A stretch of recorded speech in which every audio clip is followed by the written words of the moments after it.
ভালোবাসার মানুষটা যখন হাঁটু গেড়ে বসে গহনার হাতে আংটি পরিয়ে দিচ্ছে, তখন উত্তরটা হ্যাঁ হওয়াটাই স্বাভাবিক, তাই না? কিন্তু এখানেই গল্পটা ঘুরে গেল। আয়ুষ্মানের প্রস্তাবে হ্যাঁ বলার বদলে গহনা তার দিকে তুলে ধরল এক ধারালো কাছি। কিন্তু কেন?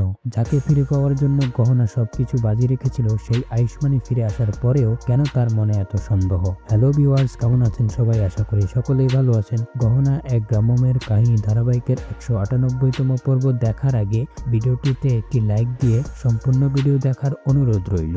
এই পর্বের শুরুতেই আমরা দেখতে পারবো আয়ুষ্মান ঘরের টাঙানো তাদের ছবি দেখছে।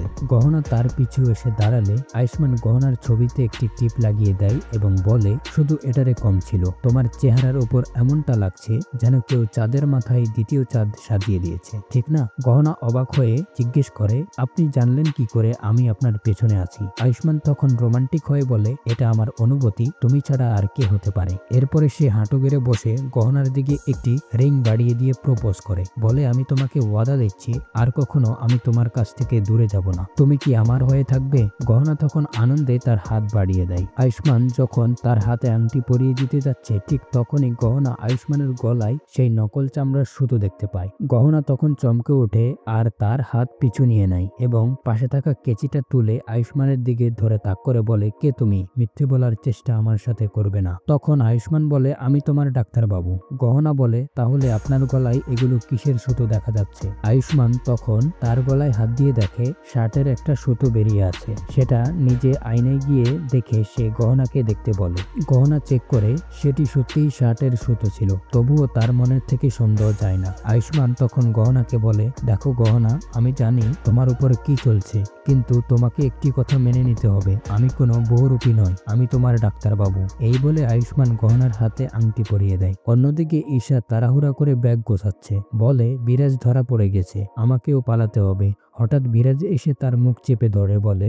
পুলিশের কাছ থেকে লুকিয়ে তোমার কাছে আসতে আমার কত কষ্ট হয়েছে তা তুমি জানো? ঈশা তখন তাকে বোঝায়, চলো আমরা দুজন কোথাও চলে যাই, নতুন জীবন শুরু করি। কিন্তু বিরাজ রেগে বলে, আমার বদলা এখনো বাকি আছে, এবার থেকে তুমি আমার ডান হাত হয়ে নয়, আমার চোখ কান নাক হয়ে থাকবে। তোমাকে ঈশানকে বিয়ে করতে হবে আর আমাদের বদলা পূরণ করতে হবে, বুঝেছো? ঈশা তখন বলে, আমি এটা পারবো না, আমি তোমাকে ভালোবাসি বিরাজ। বিরাজ তখন রেগে গিয়ে ঈশার গলা চেপে ধরে তাকে ধমক দেয়। ঈশা ভয়ে রাজি হয়ে যায়। রাতে যখন গহনা বিছানা রেডি করছে, আয়ুষ্মান এসে এসি অন করে দেয় এবং বাতাস উপভোগ করতে থাকে, যেটা দেখে গহনা অবাক হয়ে যায়। আর গহনার পুরনো একটি কথা মনে পড়ে যায়, যেখানে আয়ুষ্মান তাকে বলেছিল এসির হাওয়া তার একদম সহ্য হয় না। তখন গহনা আয়ুষ্মানকে বলে, আপনি তো এসির সামনে 2 মিনিটও দাঁড়িয়ে থাকতে পারতেন না। আয়ুষ্মান বলে, অনেকদিন বন্দি ছিলাম তো, তাই এসির বাতাস এখন ভালো লাগছে। গহনা তখন চিন্তায় পড়ে যায় আর বলে, কিন্তু এটা আপনার অনেক পুরনো অভ্যাস ছিল, হঠাৎ করে কিভাবে আপনার এই অভ্যাস পরিবর্তন হয়ে যেতে পারে? আয়ুষ্মান তখন বলে, সময়ের সাথে সাথে অভ্যাসও পরিবর্তন হয় গহনা।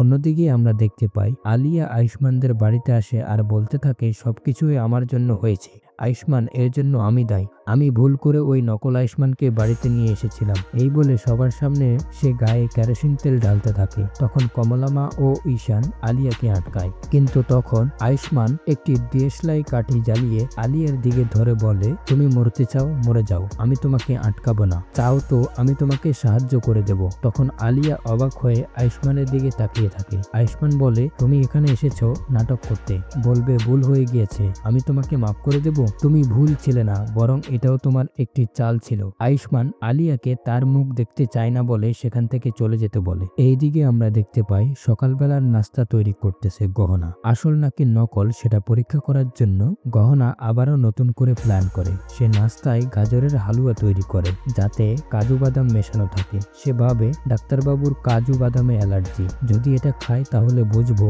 এটা আমার আসল ডাক্তারবাবু নয়। তো ভিউয়ার্স, এই এপিসোডটি আপনার কাছে কেমন লাগলো কমেন্ট করে জানাবেন। পরবর্তী এপিসোডের আপডেট পাওয়ার জন্য আমাদের চ্যানেলটি সাবস্ক্রাইব করে আমাদের সাথে থাকবেন। ধন্যবাদ।